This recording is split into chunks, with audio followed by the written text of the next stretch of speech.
Good morning everyone. ঘড়িতে বাজে ঠিক 6টা। আমরা সবাই মিলে আজকে যাচ্ছি জঙ্গলে ঘুরতে। আমরা গেছিলাম একদিনের জন্য ঘুরতে, তো কোথায় কোথায় গেলাম সব বলবো। এই কোলাঘাটে এসে দাঁড়ালাম, এবার চা বিস্কুট খাবো সবাই মিলে। মেঘলা মেঘলা ছিল সকালবেলাতে, তো এখন মোটামুটি রোদ উঠছে। দেখা যাক এবার সারাদিনটা কেমন হয়, আর হয়তো বৃষ্টি হতে পারে। আমরা সবাই মিলে চা খাচ্ছি।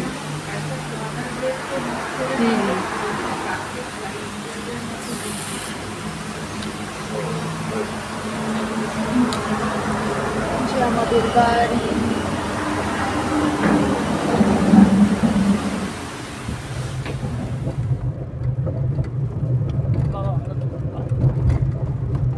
পিছন দিক দিয়ে তো আমার সেই একটানা ভিডিওটা ভালো হয়েছে। এখন বাজে 10:30টার মতো। এখন সবাই একটু দাঁড়ালাম রাস্তাতে, এখন খাওয়া দাওয়া করব। আমরা যাচ্ছি ঝাড়গ্রামের জঙ্গলে, তো 12 মাইলের জঙ্গলও বলতে পারো। তোমরা বাইকে বা বড় গাড়িতে আসলে কোলাঘাট হয়ে খড়গপুর হয়ে আসতে পারো, কারণ এই রাস্তাটা বেশ ভালো থাকে।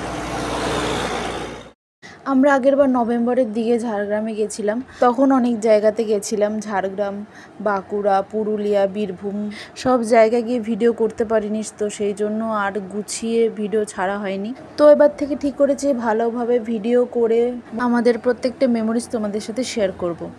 আমরা আগেরবার যখন এসেছিলাম তখন কোলাঘাটে গিয়ে কোনো কিছু খাইনি, শুধু চা খেয়েছিলাম, তো সেই জন্য খিদে পেয়ে গেছিল।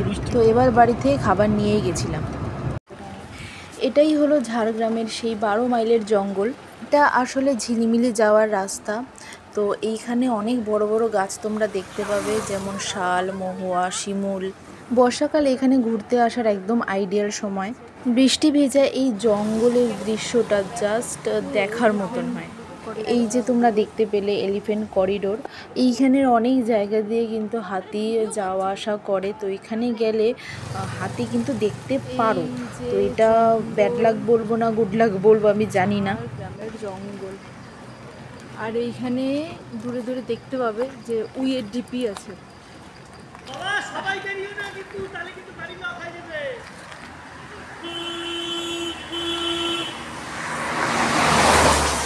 এখান দিয়ে হচ্ছে মাঝে মাঝে হাতিও বেরিয়ে আসে।